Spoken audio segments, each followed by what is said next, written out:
দীর্ঘ ৩ বছরের বেশি সময় ধরে বন্ধ হয়ে পড়ে রয়েছে পৌরসভা পরিচালিত সাঁতার প্রশিক্ষণ কেন্দ্র ঝিলমিল।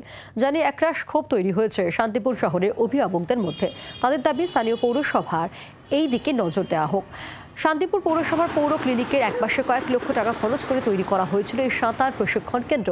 শহরে 14 বছর বয়স পর্যন্ত নাবালক এবং নাবালিকারা এখানে সাঁতার শিখত, কিন্তু কোনো এক কারণে হঠাৎ বন্ধ হয়ে যায় ঝিলমিল।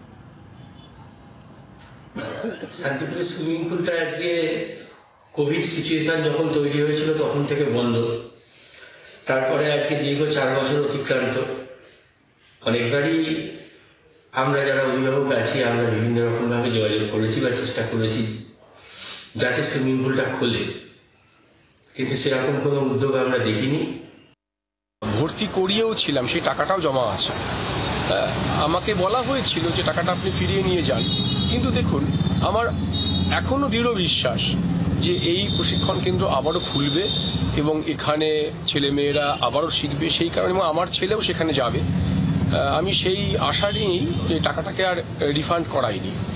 হ্যাঁ, তো আমি বলবো যে এটাকে যত তাড়াতাড়ি সম্ভব এটা খোলা হোক। সুস্থ দেহ সুস্থ মনের একটা পরিচয় দেয়। তো তা সাঁতার এরকমই একটা অ্যাক্টিভিটি যেটা আমাদের সারা শরীরের সমস্ত অঙ্গ প্রত্যঙ্গ সঞ্চালিত হয়।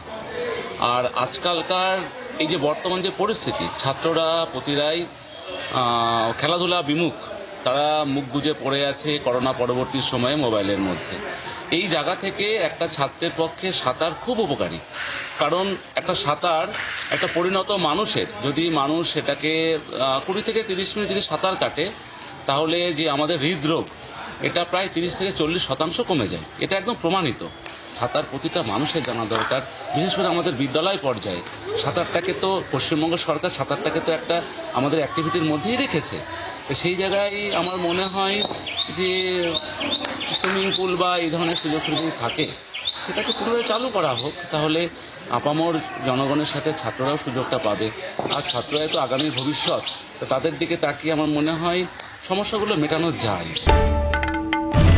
বাংলার আওয়াজ, বাঙালির আবেগ, জি 24 ঘন্টা।